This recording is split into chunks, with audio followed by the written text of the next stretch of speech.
Kalau terakhir gue ngebahas HP entry level di harga 900 ribuan, kali ini gue pengen curhatin HP entry level lagi, tapi ini di harga 2 jutaan yang terbaru dari Vivo, yaitu Y29. Yang mana banyak banget dari kalian yang bilang kalau HP ini itu cocok untuk diajak perang outdoor. Ya, ada yang bilang buat HP ojol, HP bapak-bapak, dan sebagainya.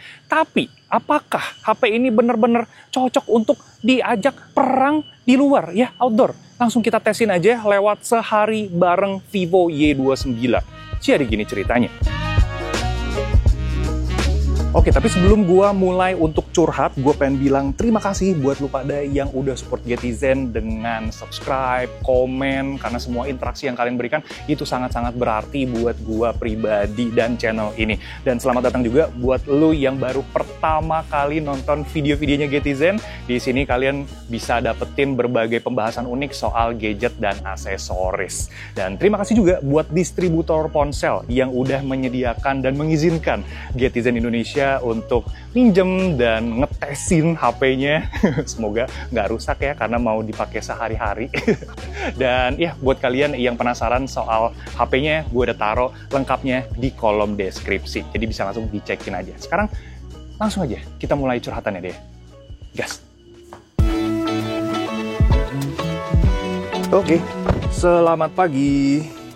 Sekarang gue ada di jam 10:09 dan ini gue pengen ke Jakarta. Gue posisinya lagi ada di Bogor dan gue pengen pakai untuk Google Maps. Dan ini dapatnya di Bogor 4G dan full. Ini di baterai 99% dan kita lihat sampai di Jakarta itu sisa berapa buat Google Maps. A few moments later. Gila, kenapa Jakarta selalu macet? Astaga, lu lihat nih. Set. So much later that the old narrator got tired of waiting and they had to hire. Oke, sekarang itu udah di jam 2:03 atau jam 2 aja lah ya. Dan ini sisa baterai ada di 81%. Nah, gue pengen bahas soal sinyal dan tadi pemakaian buat navigasi ya, pakai Gmaps. Satu hal yang gue berasa banget adalah sinyalnya ini bisa tiba-tiba hilang gitu loh. Jadi nggak hilang lama, tapi bisa tiba-tiba tuh kalau misalkan lagi main game, pingnya tuh tinggi gitu. Dan ini juga terjadi pas tadi gue telepon sama temen gue. Lancar, terus tiba-tiba hilang gitu. Dan satu hal yang gue baru sadar, itu di Y29 versi ini, yang RAM 6GB, itu nggak ada circle to search-nya. Karena yang RAM 8GB itu ada circle to search. Dan menurut gue itu menarik banget ya, HP 2 jutaan ada circle to search. Tapi yang di sini nggak ada. Jadi kalau misalkan gue pencet bagian bawah, ya nothing happen, nggak ada yang terjadi gitu ya. Tapi AI lain, kayak misalkan object eraser atau photo enhancer, itu semuanya ada. Cuma yang circle to search-nya aja yang nggak ada. Yang mana menurut gue agak disayangkan, karena itu fitur yang sangat-sangat kepake. Nah, sama ini juga nih, yang ada di bagian belakang si HP-nya. Kalau dari Vivo-nya sih nyebutnya ini Dynamic Light ya. Dan dia itu settingannya kayak agak ngumpet gitu di dalam menu. Jadi lu harus kayak cari dulu di dalam personalization atau apa gitu ya. Nanti lu bisa dapetin si settingannya. Dan di bagian dalam itu ada beberapa pengaturan yang bisa nyalahin si lampunya itu.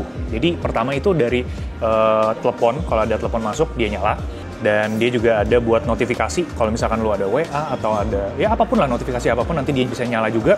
Musik, itu dia bisa ngikutin irama lagu ya dari HP-nya. Dan battery level ini kalau misalkan dia lagi ngecas, dia nyala. Full battery dia nyala, dan dia low battery juga nyala. Tapi itu bisa di setting semuanya ya. Dan gue mau sedikit ngebahas soal keseluruhan performa HP-nya, yang dari tadi pagi itu gue pakai untuk navigasi ya. Terus lanjut lagi balas-balas chat sampai sosmedan. Gue ngerasa HP ini cukup lah buat ngangkat kebutuhan yang ringan-ringan. Tetap pasti ada momen nge-lag ya pas buka aplikasi di awal-awal. Tapi kalau aplikasi tersebut udah nongkrong di RAM, itu aman. Lu mau ganti-ganti dari WhatsApp ke IG atau ke Google Maps, itu lancar. Walau gitu, ada beberapa hal yang gue suka dari interface si HP-nya nih, dari pilihan wallpaper.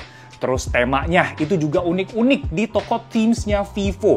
Ada yang gratisan, tapi ada juga yang berbayar yang kayak begini. Nah, ini gue coba ya satu tema yang harganya itu 2.000-an rupiah. Dan gue gabung juga sama tema dark, jadi kayak begini bentukannya. Gue juga nyobain widget jam dan cuaca yang bentuknya tuh cocok gitu ya sama tema dark si HP-nya.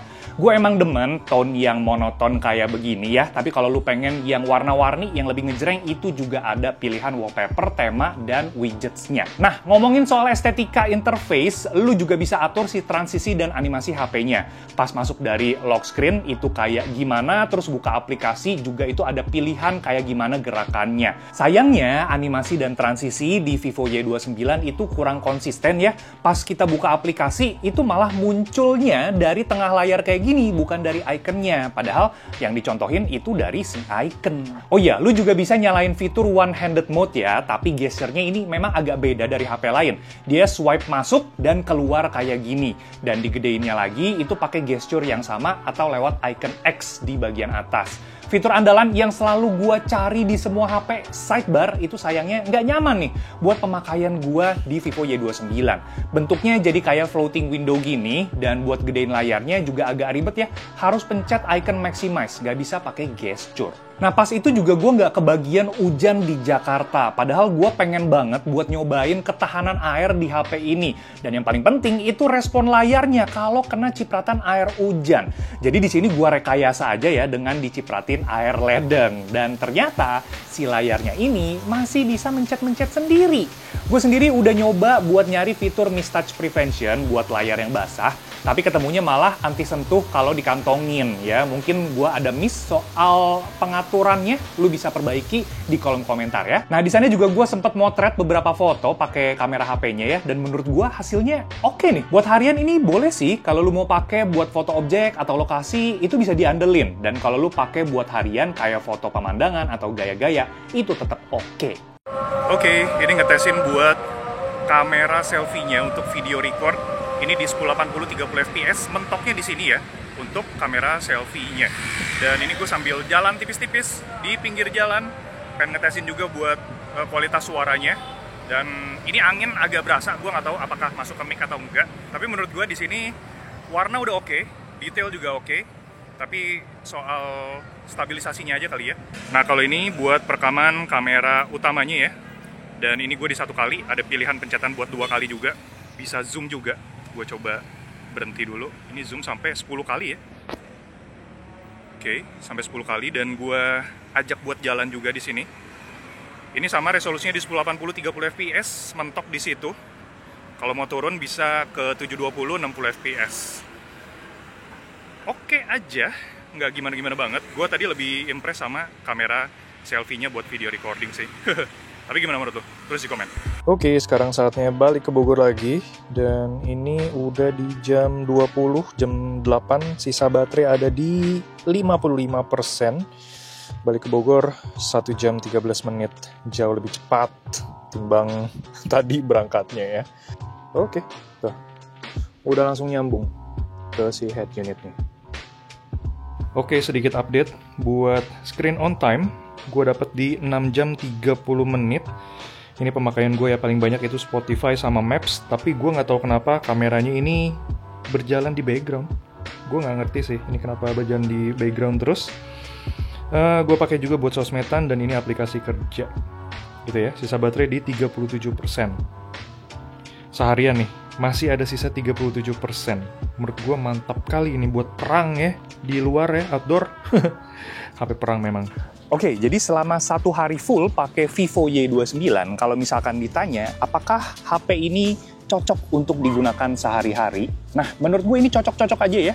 Jadi gue pakai untuk navigasi sambil gue denger lagu, terus gue chat WhatsApp juga, dan gue sosmedan juga. Bahkan kalau misalkan mau pakai bapak-bapak buat kalian baca berita, itu masih bisa pakai HP-nya bahkan sampai 2 hari tanpa dicas sekalipun. Soalnya di pengetesan gue ini 1 hari aja intensif ya, itu masih ada sisa baterai sekitar 30-40%. Berarti besoknya itu masih dipakai untuk yang santai-santai. Tapi memang agak beda cerita kalau misalkan ditanyain apakah HP ini cocok untuk kebutuhan ngojek online atau kurir gitu ya. Menurut gue belum bisa gue rekomendasikan untuk saat ini di pengetesan 1 hari menggunakan Vivo Y29. Kenapa? Karena ada beberapa catatan nih. Ya memang HP-nya sendiri ini kuat kalau misalkan kita pakai untuk multitasking ya. Misalkan floating window si Google Maps tadi sambil gue dengerin lagu terus gue chatting-chatting atau buka Instagram itu masih kuat.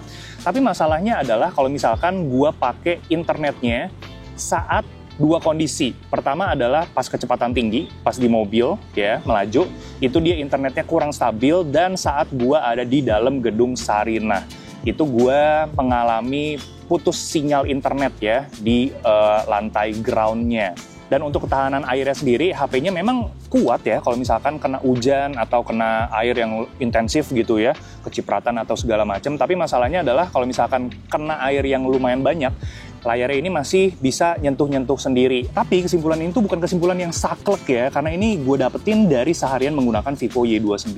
Jadi kemungkinan masih bisa berubah tuh, entah dari yang masalah sinyalnya ataupun masalah yang pencet-pencet sendiri di layarnya saat basah. Atau kalau misalkan kalian udah pakai si HP-nya nih dan menurut kalian kayaknya bang ini nggak kayak begini deh. Nah, lu boleh tulisin aja di kolom komentar, kita saling bercerita, berbagi pendapat ya, berbagi masukan gitu supaya buat orang yang pengen beli si HP-nya itu bisa tercerahkan. Sip, kalau kayak gitu ya itu aja video buat seharian menggunakan Vivo Y29. Semoga bermanfaat buat kalian. Sampai jumpa di video selanjutnya. Thank you. Dadah.